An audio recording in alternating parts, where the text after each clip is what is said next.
អ្នកខ្ញុំមានដឹងអត់ប្រទេសណាដែលមានអ៊ីនធឺណិតដើរលឿនជាងគេហើយបើចង់ដឹងប្រទេសកម្ពុជាចប់លេងម៉ានចាំមើលនៅចុងវីដេអូនេះទី5នៅអាស៊ីយើងឯដែនដីហុងកុងមានល្បឿនមធ្យម345មេឬក៏ megabit per second ទី4ប្រទេសបារាំងមានល្បឿនមធ្យម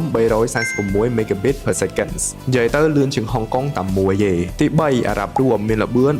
356 megabit per second បើគិតទៅរៀងច្រើនជាងបារាំងដែរទី2នៅឆ្ងាយពីប្រទេសកម្ពុជាយើងមែនតើនៅទ្វីបអាមេរិកខាងត្បូងប្រទេសឈីលីដែលមានល្បឿនមធ្យម357 megabit per second ទី1ប្រទេសដែលនៅតំបន់អាស៊ីអាគ្នេយ៍ជាមួយយើងដែរហើយដែលមានល្បឿនលឿនជាងគេបំផុតដាច់ហ្មងណាគឺប្រទេសសិង្ហបុរីដែលមានល្បឿនមធ្យម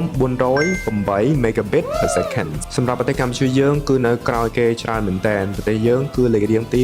118ដែលមានល្បឿន48 megabit per second ហើយយើងនិយាយពីរឿងអ៊ីនធឺណិតនោះគ្នាតែងតែ slow មែននៅពេលយប់កុំភ្លេច comment 10 below ផងកាលពីមុនពេលអ៊ីនធឺណិត slow ម្ដងខ្ញុំ stress មែនតើតែតាំងពីប្រើនេះខំមកអ៊ីនធឺណិតដើរលឿនហើយល្អខ្លាំងហើយឥឡូវនេះខំកំពុងមាន promotion ពិសេសសម្រាប់កញ្ចប់អ៊ីនធឺណិតផកគាត់ហើយបើអ្នកគ្នាចង់បានព័ត៌មានបន្ថែមអាចតាក់ទងទៅ Facebook Page ផកគាត់ឬក៏លេខទូរស័ព្ទដែលមាននៅខាងលើហ្នឹង